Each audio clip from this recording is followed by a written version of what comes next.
join us to become a part of our board so we could have more wonderful lectures and contribute to our wonderful Greek community and preserve our history and traditions, okay? All right, so with no further ado, just a brief introduction to today's speaker. Professor Theodore G. Zervas is Professor of Education at North Park University in Chicago. He holds a bachelor's and master's degree in history from DePaul University, a master's degree in education and social policy from Northwestern University, and a PhD in cultural and educational policy studies from Loyola University, Chicago. He is a board member for the Illinois Humanities Council and serves as a peer editor for the American Educational History Journal. Much of Professor Zervas' research focuses on the history of education in both Greece and the United States. Professor Zervas, the mic is all yours. All right, thank you. And thank you for coming. Just pull this a little bit closer. Can everybody hear me? All right. Well, thank you for coming. Thank you for coming to my presentation. It's an honor to be here. This is my second time presenting here. I've also come to some of the other talks. A little bit forward, okay. Get up a little bit. This a little bit better? That's better, okay. So let's get started. And then I think we'll have some time for questions. So obviously, you know, my presentation is about the liberal arts. It's off of the famous quote from Socrates. The title of the paper, "The Unexamined Life is Not Worth Living," and why the liberal arts matter today more than ever. I wrote this paper, it's funny, I wrote this paper probably and got it published about 10 years ago. And Costa found it and he's like, well, we really want to hear about this. And I said to Costa, well, you know, it's been 10 years. And I said, I recently published an edited book with a professor at the University of Toronto. Maybe you want to hear more about that. He said, no, I want to hear about the liberal arts. So I made some revisions to the paper into my presentation to include some of the current things going on in the world and why the liberal arts are more than ever important. So my paper begins by exploring the liberal arts within a cultural and historical framework. While I consider the natural science part of the liberal arts, I do not delve into them because of my limited background in the field. Also, although I recognize the fine arts and economics as components of the liberal arts, I do not discuss them in depth for the same reason. Later in this presentation, you will see that I reflect on why the liberal arts are essential today amid the current social and political challenges in the world, as well as increased mental health challenges. But let's start from the beginning with Socrates. Let's go to the next slide. So more than 2.5 millennia ago, Socrates declared the unexamined life is not worth living. He made the statement during a time when Athens' democracy was being challenged. To Socrates, democracy meant freedom, especially the freedom to question and analyze life without fear of being persecuted. When this freedom was threatened, Socrates believed life lost all its meaning because without the ability to examine and seek the truth, existence itself was not worth living. The Latin word liberalis means suited for freedom, but it also conveys generosity and concern for others.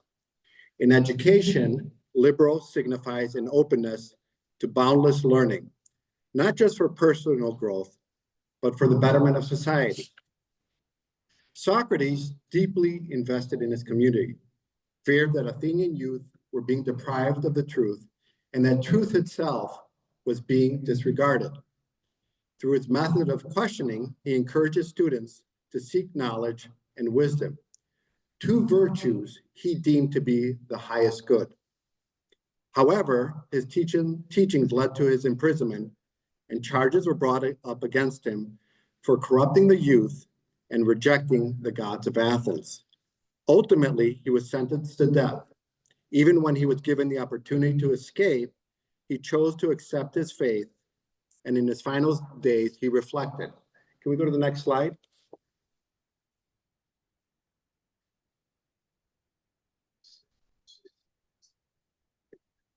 Okay, good, thank you. And now I depart hence, condemned by you to suffer the penalty of death.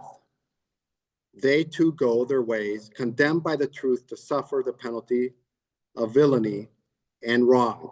And I must abide by this award. Let them abide by theirs. I suppose that these things may be regarded as fated, and I think that they are well. Socrates' legacy endured, shaping Western civilization and influencing generations of thinkers who followed him. Many of these individuals sought to understand the cosmos so they could better make sense of their own world. They raised such questions as what truth is, why justice was important, and how to live a happy life. Can we go to the next slide?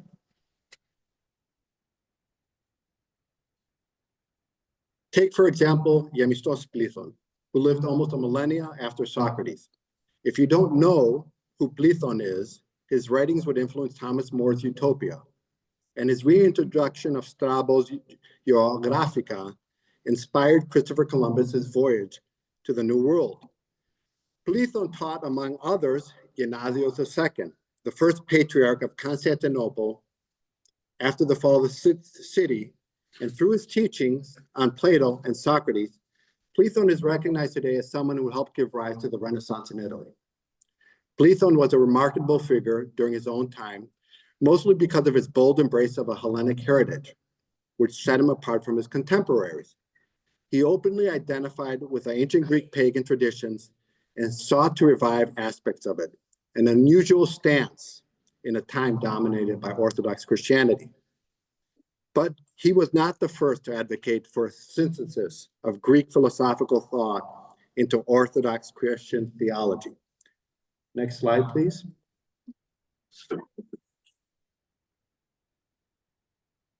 Fourth century figures like Basil of Caesarea and Gregory Nazianzus carefully selected elements from ancient Greek thought to harmonize their Christian teaching.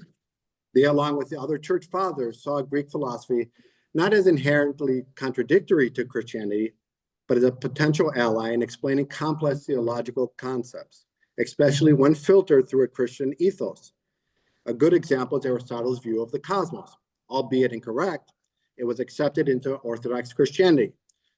Both Basil and Gregory agreed with Aristotle that the earth was the center of the universe. Since humans were created in God's image, they undoubtedly were the center of all his creations.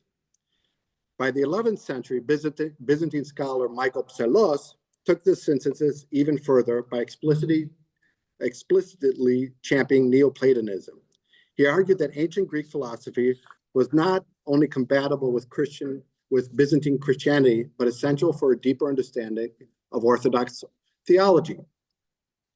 This stance highlighted how Greek thought, especially through the lens of Neoplatonic ideas, could serve as a philosophical framework for comprehending and articulating Christian mysticism, a perspective that has continued to be important in Orthodox theology today. We should remember the liberal arts were central to these scholars' quest for knowledge, and today they form the foundation of our educational systems. There is hardly a field today untouched by the liberal arts, and it is difficult to find someone who has not been impacted by them in some way. Next slide, please.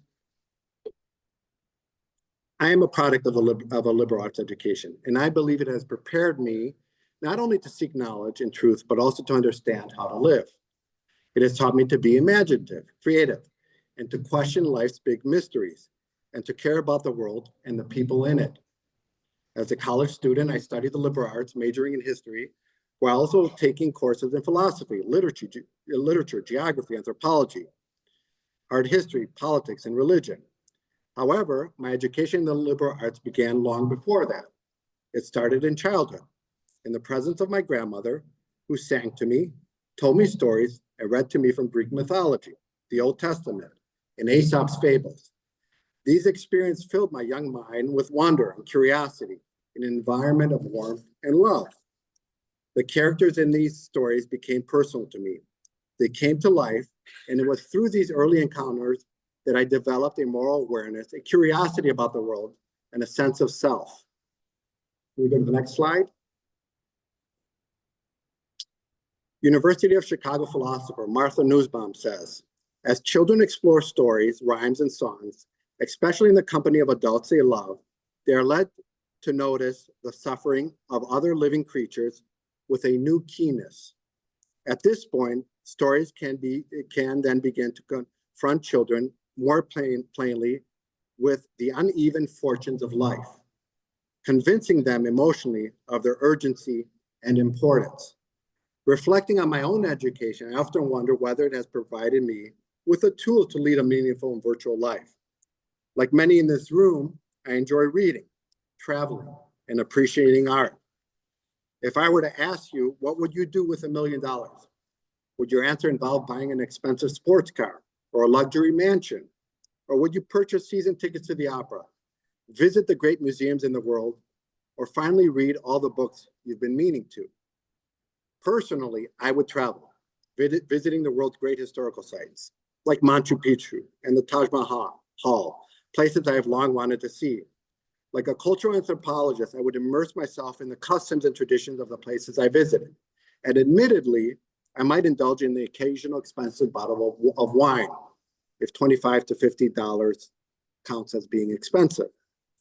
I would give to charity and help my family, but I would never believe that wealth alone would bring me happiness.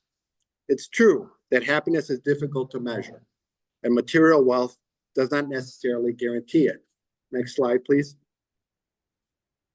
In his famous book, David and Goliath, Malcolm Gladwell argues that beyond a certain threshold, more money does not equate to greater happiness. In fact, an overabundance of wealth can sometimes lead to dissatisfaction. Many people today have wealth, but lack the ability to enjoy life.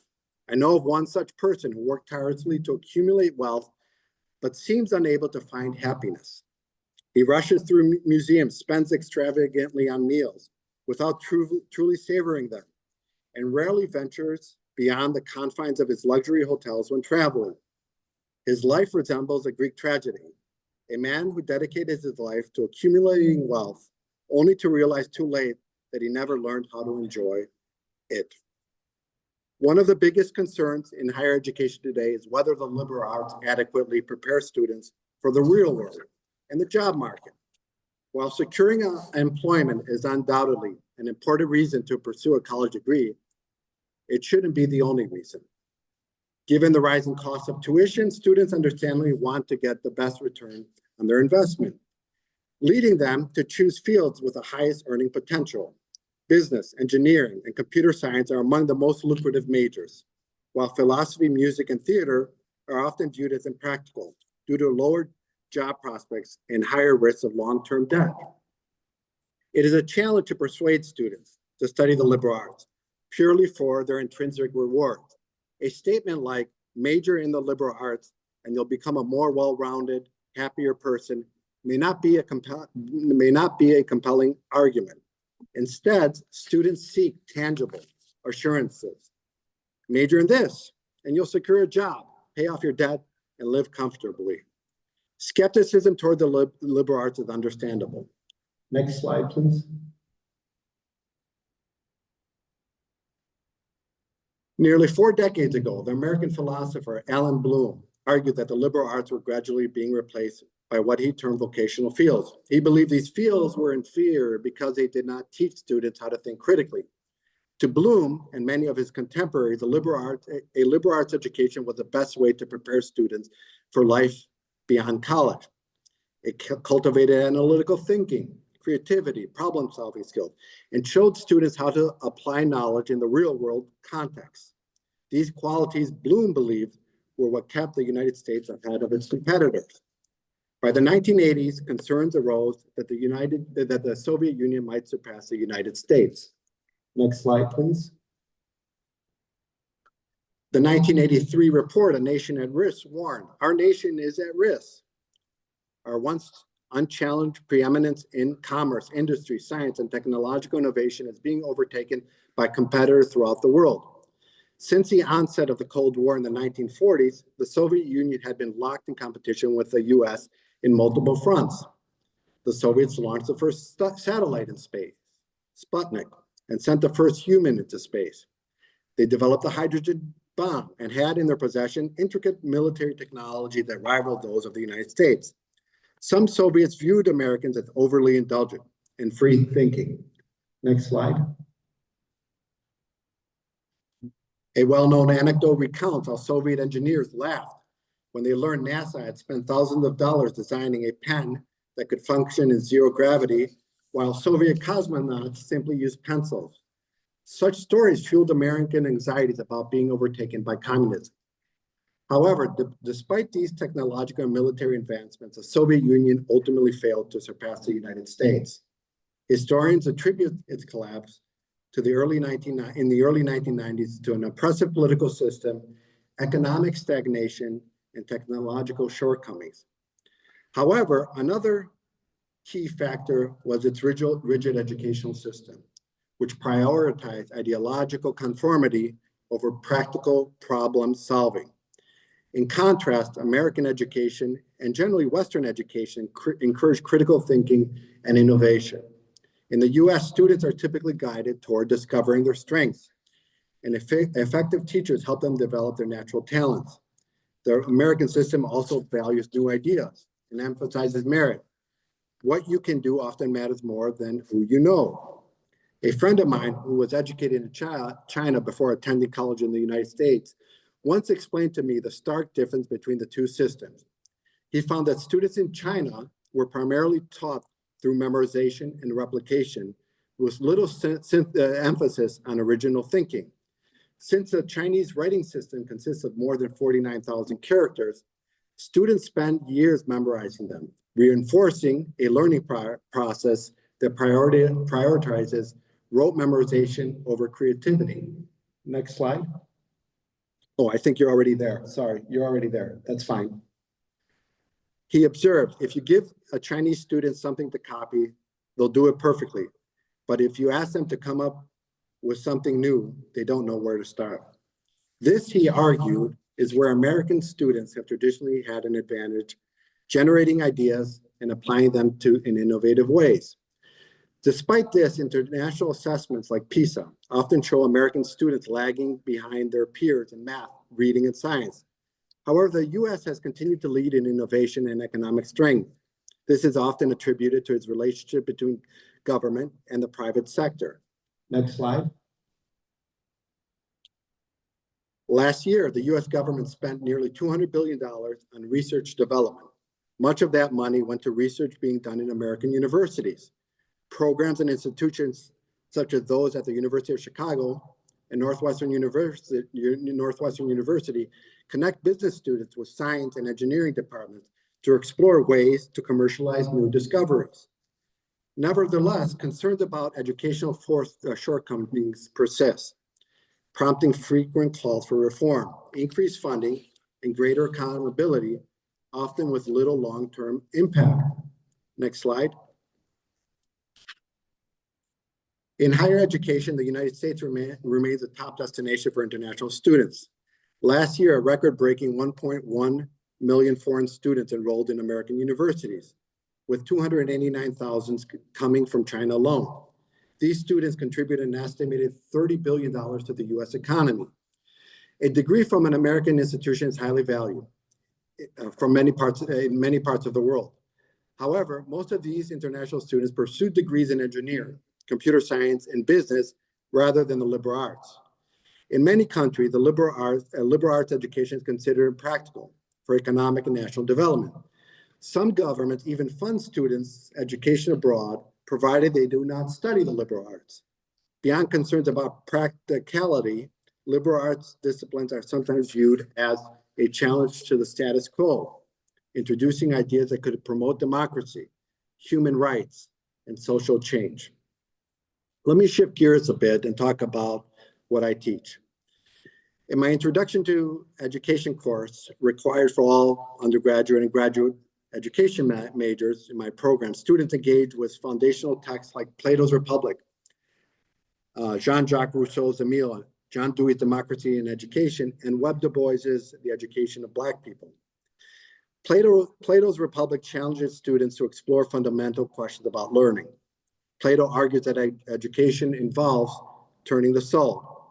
a process of activating prior knowledge to help students develop new understanding. Can we go to the next slide?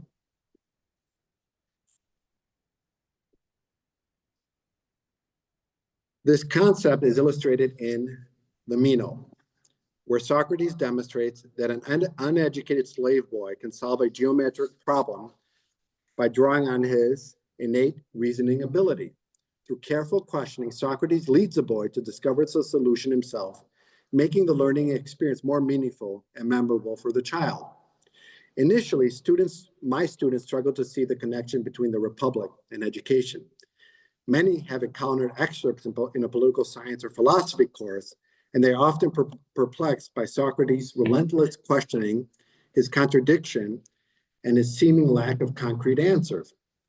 However, beneath the dialogue, Socrates critiques the sophists, traveling teachers who prioritize rhetoric and persuasion over truth. Socrates is constant. Socrates, in contrast, sought to elevate discourse beyond opinion and toward truth and justice. One of the central discussions in the Republic revolves around justice. Next slide, please. Socrates presents the myth of Gyges' ring, which grants its wearer invisibility. Socrates poses a question: if you could act without consequence, would you still choose to be just? He ultimately asserts that ethical behavior leads to a more fulfilling and virtuous life, independent of external rewards or punishments. Though written over 2,000 years ago, the Republic remains a powerful text that challenges students to reflect on justice, citizenship, and the role of education in fostering ethical individuals. Next slide. As Rousseau aptly stated, the Republic is the most beautiful educational treatise ever written. Later in the course, we explore Rousseau's Emile, which examines how children learn best.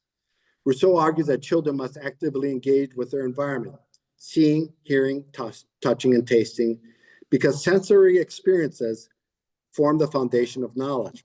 He distinguishes between mere perception and true understanding, emphasizing the importance of comparison and judgment. Next slide, please.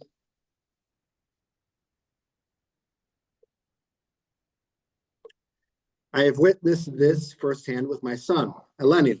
When he was around 2 years old, our living room was scattered with toys, wooden blocks, Legos, dolls, puzzles, musical instruments, and interactive learning tools. Among his favorite were balls of various sizes and colors. Regardless of whether it was a beach ball, an exercise ball, or a stuffed soccer ball, he identified each as ba, ba, ba. He instinctively categorized them based on their roundness and ability to bounce, demonstrating Rousseau's idea that children make sense of the world through their senses. As we grow older, however, learning becomes more difficult. Our senses diminish, and we become less eager to explore and absorb new information. The challenge in education, then, is to sustain this early enthusiasm of learning. Next slide, please. John Dewey's Democracy in Education resonates strongly with my students. Dewey championed experiential learning, or learning by doing, as the most effective way for children to acquire knowledge. At the laboratory school at the University of Chicago, children applied geometry by building tree houses and studied colonial life by sewing, farming, and woodworking. These hands-on experience made learning tangible and relevant, fostering problem-solving skills and social development. Although Dewey was criticized for allegedly prioritizing vocational training over the liberal arts, he believed that experiential learning enhanced students' understanding of the liberal arts by grounding abstract concepts in real-world applications. Next slide, please. The final reading is in my course is Webb Du Bois's The Education of Black People, which underscores the vital role of liberal arts in the African-American experience. Du Bois argued that education was instrumental in liberating enslaved individuals, enabling them to advocate for their freedom using the language and logic of their oppressors. He was deeply offended when Fisk University, his alma mater, considered implemented vocational tracks, viewing it as a regression for the African-American community. To Du Bois, access to a liberal arts education represented a path to racial equity and empowerment. Through these texts, students come to see that education is more than just a means to employment. It is a lifelong pursuit of knowledge, justice, and personal growth. The liberal arts continue to shape the field of education, ensuring that future teachers understand how students learn, but why education itself is essential for a just and civil society. Next slide.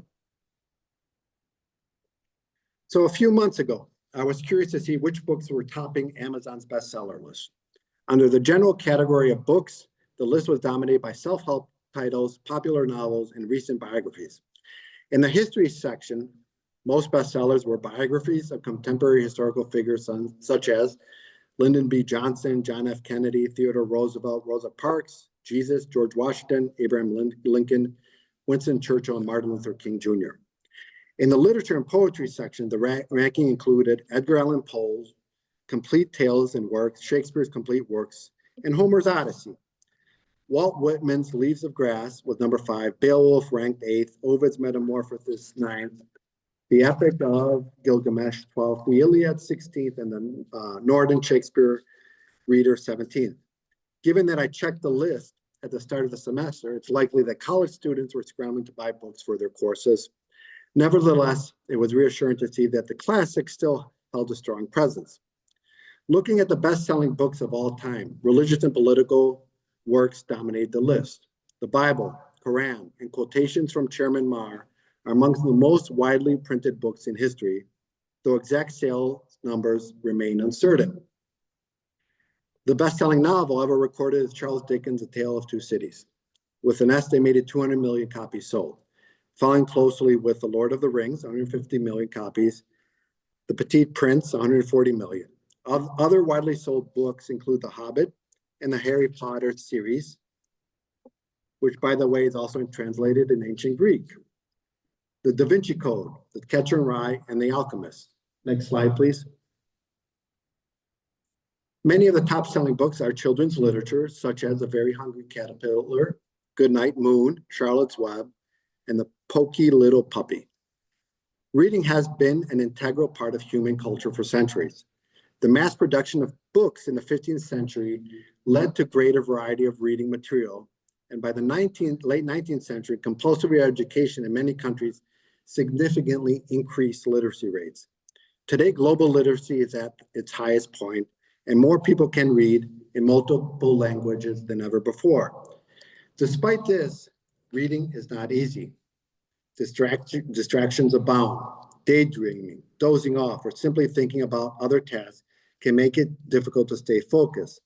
Skimming through text, avoiding reading in favor of browsing the internet, watching TV, going on social media, or mindlessly opening the refrigerator door are all common behaviors.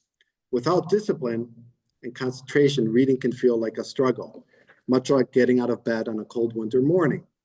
In the past, reading was not just as a means of gaining knowledge. It was a primary source of entertainment. Books provided a temporary escape, and people found joy in the act of reading.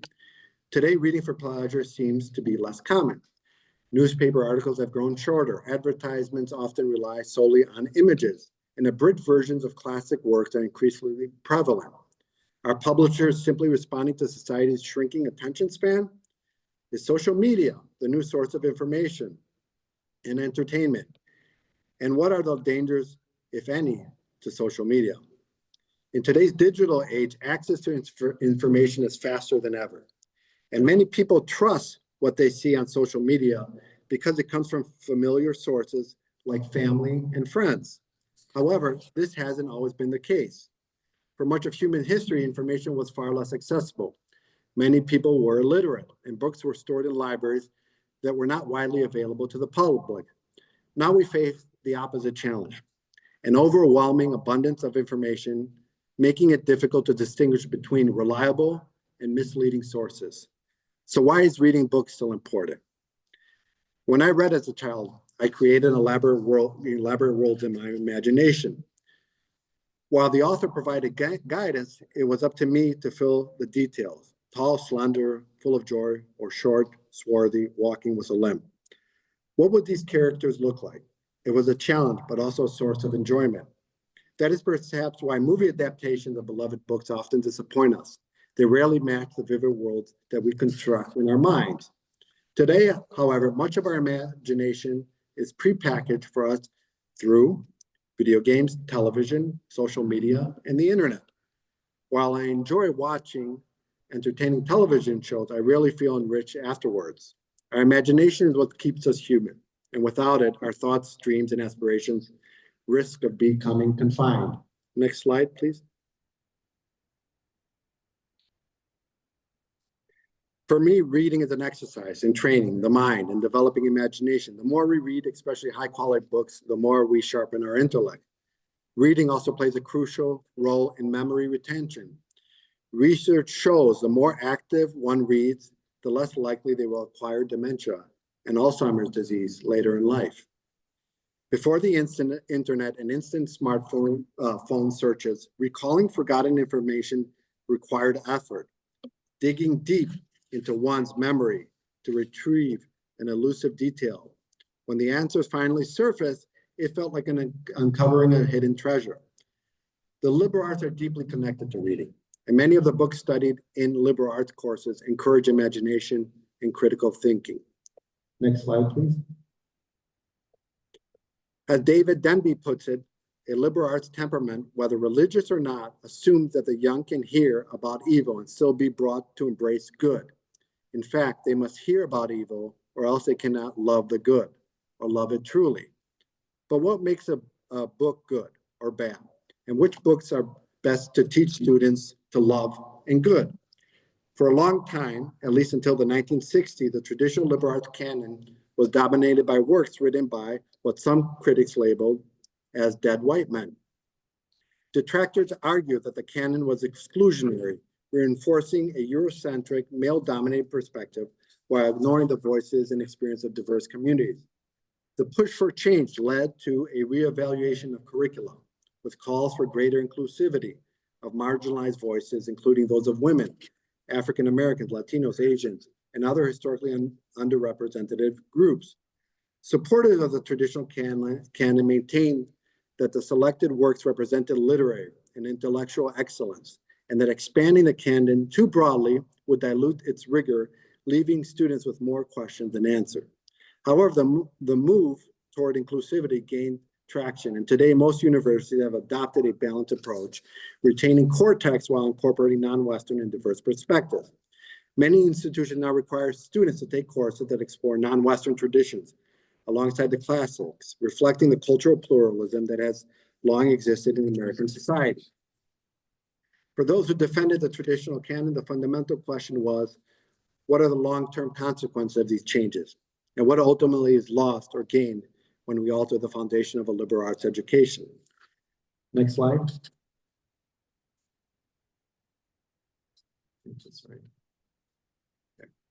I believe most of us can agree that some books hold more value than others, not merely as a matter of personal taste, but based on thoughtful evaluation by literary critics and scholars. Great books can emerge from a variety of cultures and traditions, yet popularity alone, whether on bestseller lists or as the basis for a Hollywood blockbuster, does not necessarily make a good book. True literary greatness is found in works that have endured over time, remaining as relevant today as when they were first written. These are the books that have inspired humanity, shaped society, and deepened our understanding of the human experience.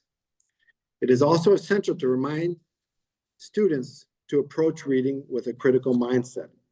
Only through thoughtful analysis can they become true intellectuals. The mere presence of information in a book does not make it inherently true or beyond scrutiny. Books, though powerful, are not infallible. They are tools of knowledge and creativity meant to be examined, questioned, and explored. More than just sources of answers, they serve as a catalyst for discovery and deeper inquiry. Discussion is another crucial component of reading. Engaging with others about a text allows students to see different perspectives and connect ideas to their own lives. During one of my graduate philosophy courses at Northwestern, we had residents of a halfway house in Chicago read Plato. Many of these individuals, despite lacking formal education, demonstrated a profound understanding of the text, one that surpassed our own. Their life experience provided insights and enriched our discussions and broadened our perspectives. Background matters. Socioeconomic status, race, religion, nationality, gender, and sexual orientation all shape how we interpret literature and how we see the world. Exposure to diverse perspectives enhances both students' and faculty's understanding of a text.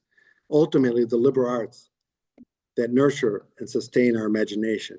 While life would still go on without imagination, it would undoubtedly be far less interesting. Thank you. All right. I know, let's take some questions, because I know some people are going to have some questions.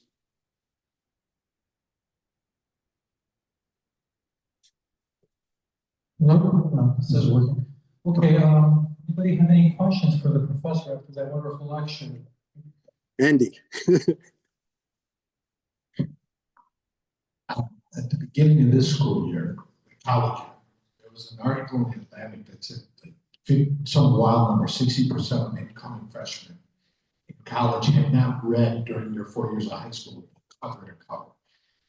Over your career, how have you seen this shift and what has it done to the mentality and even discussion? Can they even properly be learning in college when they don't have that point of reference? So what I've seen, and this is like purely anecdotal, but from my experience and from my colleagues' experience and from colleagues at other universities, that they really struggle to get their students to read, where they're starting to give like quizzes in their classrooms. They have to give tests, quizzes to make sure that they're reading. So yeah, it's harder to get them to read. I mean, social media, they'd rather be on social media. I mean, we're dealing with, even at the university level, some of the issues that high school teachers are dealing with. It's funny because I saw a documentary a few weeks ago on Kurt Vonnegut, the American author. And I remember that was the first book, my freshman year in high school, the first book I read from cover to cover. And I found it in the bookshelf, and the paper had turned yellow, right, over time. And I gave it to my son, and my son's a big reader. I mean, we have to like tell him like, hey, slow down, you're reading too much. We don't want to go to the library again. I think that starts in the home too, with a family, right, to get their kids to read, right, to find that enjoyment of reading, to find it as being something entertaining and not something that's laborious. And I think a lot of kids see it as something being laborious and still difficult. So, but that's a great question, Andy. Yeah, I'm not surprised with that statistic that a lot of kids haven't read. It's not that they don't read it, like you said, cover to cover. It's not that they're not reading. They are reading, but they're not reading books cover to cover. If you give a kid the Harry Potter series, a lot of kids will read it cover to cover. They'll love it, right? They'll find enjoyment in that.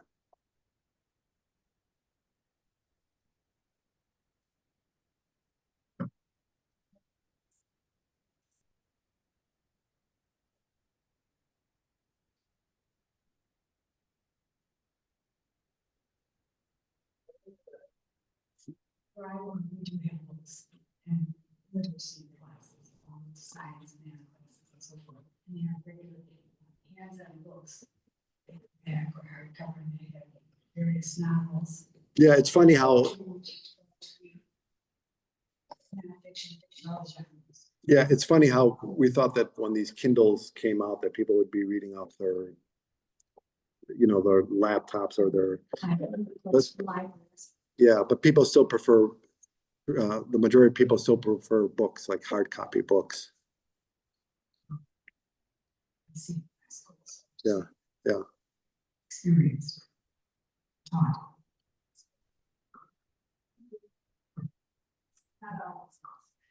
We do have one question before we proceed from Costas joining us online. Costa de la Georges, he says, thank you for this informative lecture, Professor Zervas. How can we encourage our young people in the Greek American community to study the liberal arts, especially at the graduate level? Yeah, that's a really good question, right? So and thank you for the question, Costa. I think Costa's in Atlanta. Is he in Washington now? Yeah. So that's a really good question. And I mean, for me, it's like if it's okay to study engineering, computer science, or any other fields, but to be able to sort of explore outside and to be able to read and to engage, right? A lot of times people don't know what to read or where to start and what books to read. Me as a teacher, it's me to help them find that, right? So getting into these conversations with some of these young people in the Greek American community, I think it's important to have those conversations. Say, hey, by the way, I read this book. You should read this book. It's a great book. I know Andy mentioned that he does it he gives recommendations too. And a lot of times people don't know what are the good books to read, or the most informative or entertaining, or the most they could get out of something. Even for the older crowd, right? There's classes you can take at the University of Chicago and at Northwestern on the classics, right? And you could take a non-credit, and I've done this, and I took Evripidis, Iphigenia at Aulis, right? And it was fantastic. And we read the book in ancient Greek, and it was amazing experience. Then I got to go to Greece and watch the play at Pidavros, right? And it's funny how learning the play when I was in Greek school, how I see it today, right? As in Greek school, I saw it as sort of patriotic, Iphigenia stands up for her nation. And then I see it as an adult, as somebody with a child now, I see it like this poor girl being tricked by her father, right? So he could go on and fight with his men. So that's the other thing about all this, right? As we grow older, our sort of worldviews change. And then, Holden Caulfield might be cool in The Catcher in the Rye when we're young, but when we get older, we see him as this entitled little brat. One second. Do you have a preference in fiction or nonfiction? So my background is as a historian, so I have more of a preference of nonfiction, but there's a lot of nonfiction writers now that write like fiction writers, that are able to write in a way to really pull you into the story. So that's like the biggest change that I've seen in sort of the way nonfiction writers wrote, let's say 30 years ago, to how they write right now. So they're constantly trying to adapt the way of their writing style to appeal to a wider audience, right? Or we'll find like abridged editions of a famous book, or a book that's been read a lot. Like my son's doing this right now. He's reading a book, Lies My Teachers Told Me by Lowen, which is an abridged version for kids, right? So you'll see some of that going on too. But fiction is great too. There's trashy fiction too to, be careful about. But if you like that, that's fine. If you want sitting on the beach. In your list of authors, were most of them writers of fiction or nonfiction? How did you make up that list? That comes out of the University of Chicago, the Great Books curriculum. It wasn't alphabetical or Yeah. So that's directly the Great Books program that came out of the University of Chicago. Other schools adopted it, like Shimer College. If you ever go to Chautauqua, New York, they're the Chautauqua Institution. They started off that way too. But this was a curricula that University of Chicago came up with in the 1930s, 1920s, 1930s, that they basically said if you wanted to consider yourself an educated person, you had to read these books. Yeah.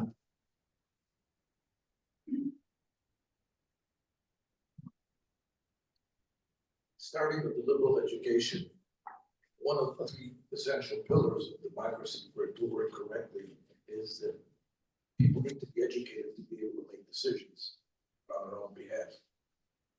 The most recent noise that we hear from Washington is that they're trying to get rid of the Department of Education. Can you speak a little bit about what that would affect how citizens do themselves in our society? So for me, it's a question of education can be used for political means, and a lack of education can be used for political means, right? So what does that mean for a less educated society, right? So from a cultural, economic standpoint, from a civic standpoint of maintaining democracy, the whole point of public education, and the biggest proponent of public education early on was Thomas Jefferson. And Thomas Jefferson hired Horace Mann, who became Secretary of Education. And Horace Mann was from Massachusetts. And what he did was he rode around on his horse and he went from town to town in Massachusetts and basically took notes and found out what type of school was found in the town. So some schools were housed in the church, some were housed in a barn. And they developed what was the idea of the common school, which would eventually become the public schools. And the reason that Thomas Jefferson said that education was important was because if you're going to sustain the republic, you needed a citizenry that understood the democratic process, right? This is America. It's not homogeneous like other places. It's heterogeneous. So what brings us together, right? And that's a constitution, and that's our sort of democratic legacy, right? That we adopted from the Greeks, right? So that's, and he understood that. And we know this because Thomas Jefferson was a student of the Enlightenment, right? So this is why education to me is important. If you're going to sustain democracy in this country, right, which to me is a glue that keeps everything together, right? There's nothing else that really, religion doesn't keep us together. There's no such thing as an American ethnicity like there is a Greek ethnicity, right? So what is it that's going to keep us together, right? So it has to be this sort of understanding that keeps it together, right? And it's been a wonderful project. Don't get me wrong. Democracy has lasted here for a very long time, right?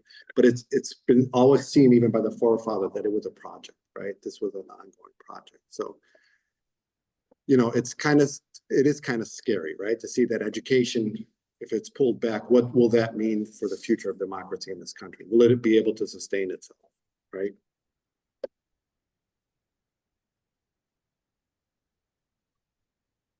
Thank you for your thoughts on liberal education. It seems to me that if there is a crisis in liberal education, then we must accept the fact that there is a crisis in the values that societies have. And this is we're going to get our values so that we can live in an equal, civilized life. Yeah, and that's a big question that I can't answer, right? So where are those values going to come from, right? Do they come from the school? Yes, right? They should come from the school. Do they come from the home? Yes, they come from the home as well, right? So where are these sort of values that we all agree upon, right? That's important here. I think it's more important now in the United States, finding that collective understanding, right? In other countries in the world, and Andy could speak more to this too, but you know, there's more of a sort of understanding of values or homogeneity, right? In certain nations, right? That's a big question. And my question always is this part of our sort of individualism in America, right? We're sort of, it's about more about me than about the collective. And I think we need more of the collective here. I grew up in 12 years grade school. 4 years at the university. All my classmates stopped talking about Socrates and Aristotle. Greece is a third world country. We want to move forward science and technology. And I remember I was so sad that we were not following our paths. And I remember a wonderful teacher saying, kids, yeah, if you not honor your past, you have no future. And in the United States today, we are all honoring our past, and I wonder about our future. So, and that's a good, yeah, and that's a good point. And I would say to you that, but that's a foundation, not just of Greece, but of sort of the Western world, right? That education, where it starts there, and then even the Renaissance and the Enlightenment, it's that sort of built up, that foundation that starts from Greece. So why wouldn't you, we wouldn't be where we are today if it wasn't for Plato. So I would say that to you. But at the same time, Yale can continue to forever.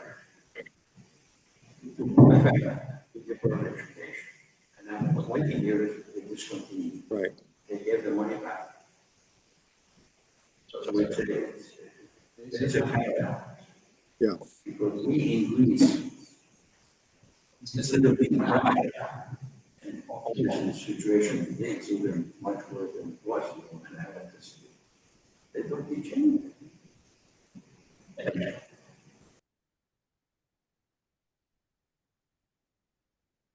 Anyone else? Okay, silence. You mentioned Christopher Columbus. Could you please share with us any other insights in reading texts in ancient Greek?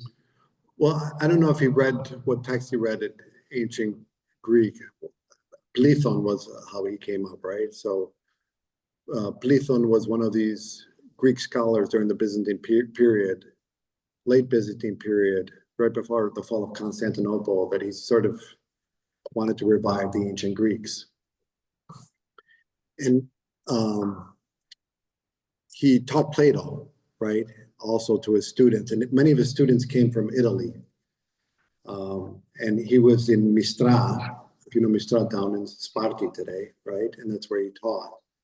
And a lot of these students would go back, and because of Plethon, we attribute his ideas to help giving rise to the Renaissance back in Italy. And it's one of those counterfactual historical questions that I always ask myself: if Greece never fell to the Ottomans, would the Renaissance happen in Greece and not Italy, right? But he was an interesting figure, right? And even though he preached about the ancient Greek gods, came up with prayers, he was never really persecuted. Plethon. And one of his works was Geographica, right? That supposedly that Christopher Columbus read, and that inspired him to take on his voyage, the voyages that he took, right? Eventually finding the Americas, right? So that's part of what the story is about, Plethon and Christopher Columbus's connection to it, right? It's a really fascinating figure to me. C.M. Woodhouse, who's a wonderful figure, of big Phil Haley, right? If anybody know who C.M. Woodhouse is? Yeah, I mean, C.M. Woodhouse, they should dedicate statues all over Greece for him, right? So C.M. Woodhouse was undercover in Greece during the German occupation, right? And he helped in the liberation of Greece later. But after his career ended, C.M. Woodhouse, and his full name was Christian Montaigne Woodhouse, he ended up becoming a scholar, and he wrote a book on Gemistos Plethon, right? And it was titled The Last of the Haleys. I finished high school in Greece. Unfortunately, at that time, we did not have books, no libraries to go to. So the lessons we had to memorize, because the teacher would call us every day in front of the whole class to say the lesson. So that was very difficult for me when I came here to study. When I had history, the United States history, it's very difficult to remember everything. But back and back. What I want to say is because of our background and all the people that started democracy and all of that we know, most of the Greeks are very proud of Greece. And no matter if And they should be, educated or right? not, they work so hard when they come here so their kids will go to school. So don't say, I was teaching Spanish, and anytime we would find a Greek word, of course, I would tell my students. So one day the beginning of the year, it was the Hispanic kids. And we read something that said, well, this is a Greek word. Mrs. Christopoulos, I'm tired of that Greek of yours. Well, he went on to read, and the sentence said, this word comes from the Greek language. Yeah, And thank you. what I've noticed, at least when I travel to Greece every year, I'm in Greece with my family. And sometimes I sort of listen to conversations that happen on the side at other tables. You do have those conversations in Greece that you don't find as often here about people talking about their history, people talking about their past, people talking about their language, right? And I could say that Greeks know their history better generally than Americans do, right? And they feel very proud of that history, right? And it's a history with a lot of depth, right? And a lot of influence in the world too, right?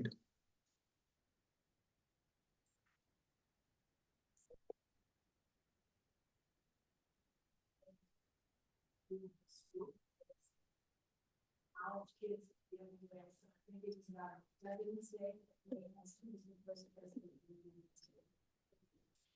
Yeah, and It would say Clinton or some other. Right. Answer these questions. yeah. Yeah, and It's here, so President's Day. and even here in the United States, if you've been following what's happening, there's a sort of culture war about what should be included in textbooks and what should be left out, right? So this is an ongoing thing happening in American schools and American library books being banned and so on, right? And trying to find a consensus around Americans, what should be taught in schools and what shouldn't, right? Hi there, I just want to make a comment. I think there is a Resurgence in the interest of the knowledge amongst the Americans. Yeah, you see it with and even in Hollywood, right? In some of these movies that are being produced. Percy Jackson, for example, a kid that's talking on, he had full arms with all the heroes all over the body. There's a very big resurgence amongst the youth, like stories are being retold now. Also, piece to that, like a lot of these ancient Greek knowledge stories, it's something to have been rewritten by women writers with a women point of view, and they are all the time so here lives today. And even Dutch, to Chicago to see, another Dutch class chair that's in town. It's like a nice resurgence. Unfortunately, on the other side of the coin, we heard at the classics department, i.e. UIC Chicago, recently saying that their classics, I think it's in Herald or something. Many of the university level programs are being cut, and you probably don't want to line on that level, but they're cutting those down. Yet the American public, there's a huge resurgence. To the point of last year, my daughter and she's still Greek names are the 100 American baby names. What to name your children? And certainly, we had all these ancient Greek names that are very popular now in ancient society. So there is this wonderful resurgence, and this with that. November, I attended I was in the women's council, did our finance and we celebrated the Greek women among not that the gals that write and are behind the scenes pushing for the who works for Disney, and she said, I wonder what women and who make more of the general story of the Greek heroines to today's human there are women in Hollywood again trying to put this way. And it's okay. These stories are amazing. Yeah, and that's a great point, because the way I see it is those stories have withstood time, right? They're still appealing, right? And they sort of create a good framework or template for an author to say, like, we know this is a great story, but let's see it from the perspective of, like, that film, there were the book 1,000 Ships, right? For the women, I think that's the one you were talking about. That was the best. Yeah. Right. Well, just right, the Penelope, right? Yeah. So they do from that perspective, or even the play that I mentioned to you that I saw, Iphigenia. It's always done from the perspective of Agamemnon, right? And now we got to see her perspective by a Greek director at Epidavros, right? So we're starting to see that. What that just shows me is that those are great texts. Those are great stories because they've been able to withstand the test of time. But also, if you look at other stories or movies adaptations in Hollywood, there's always that sort of theme that comes out of a lot of these texts in ancient Greece, right? Like I was with colleagues, there was something that I was saying and nobody was listening, and I made the comment, I feel like Cassandra, right? And somebody didn't know, and I said, well, you know, Cassandra in Greek mythology is punished by Apollo because she won't sleep with him, and her punishment is that she always speaks the truth, but nobody believes her. And this was a younger person, and she says to me, oh my God, that's like the worst punishment in the world, right? To always speak the truth, but nobody believing you, right? So that was an appeal to her, you know, to learn more about the story about Cassandra, right? We had a comment from Stephanos, who's also joining us online. This goes to the books. Scroll down here. Yeah, he didn't see the Bible on your list. It is on the list. It should be on the list. Yeah, it should be on. It was on the list on the great books. Yeah, it is. He saw some Western fathers, but not Eastern fathers from Byzantium. Then his question, I think, going on. Also, if you were to add some non-Western books, what are some examples? For example, something from Buddha, Confucius, etc. Yeah, I mean, I would add those. I would even add the Quran, right? Because it's been so influential in the world, right? I mean, I can't think of it off the top of my head. Yeah, The Art of War, right? That would be another influential book. From India, what are some of the famous books from India? Yeah.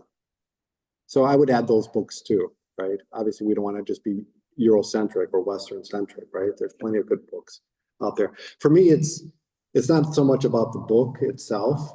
It's about whether or not the book does a good job for getting you to think critically, right? So it doesn't have to be Plato's Republic to do that. There are plenty of contemporary books that can do the same, that get you to think critically.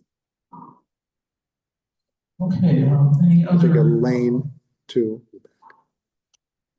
Let me make a frivolous request. If you give us a copy of the books that you recommend, Sure. we will pay our dues for this year in this organization. Yeah, and I would recommend that maybe you do a book club too. I think it's better if you do this together. You read a book, get together and discuss it together. That's the best way to do it, to learn the material. Yeah, I think there should be a Hellenic Link book club. And I changed the topic. Part of the board convenes such a book club, so please join us. I think Elaine had a question in the back. It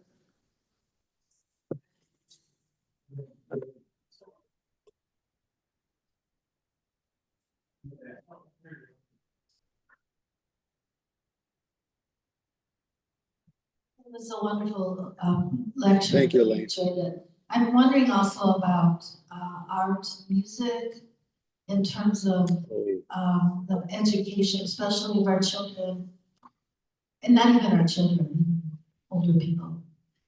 Yeah, I mean, for me, the art and music are the highest level of creativity, right? For me, that's where you really spark the imagination, right? So, yeah, and those are, even before the liberal arts, those were being cut first, right? In school, so they're just as important, or if not even more important.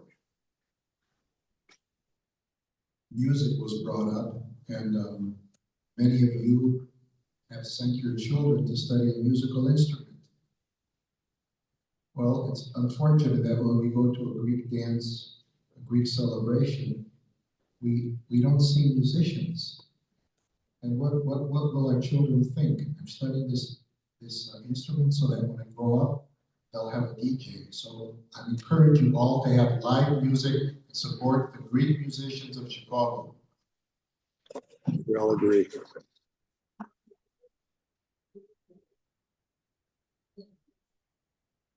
anybody else? Questions, comments? Dan? Next one.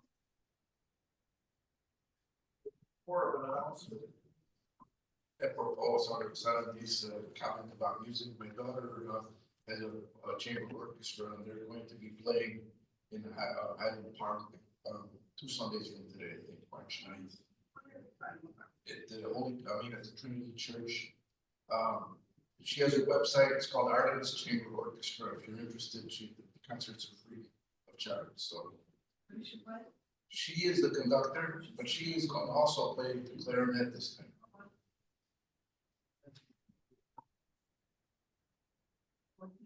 Dr. Weir, working it's not a question. Appeared in Chicago Symphony, who is a great Russian conductor, just over in New York and Symphony. Sure. Yeah.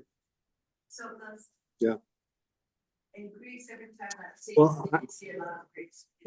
Yeah, I'm glad that everyone came out today. I think this is wonderful, that this organization is wonderful. That's to hear, you know, the speakers that come and speak here, to the intellectual discussions. You know, it's hard for people to, you know, come out and do this. So I'm really happy to see this. This is great.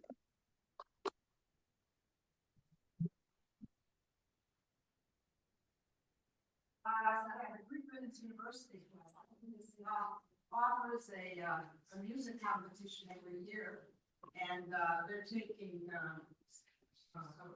applicants from all over the country.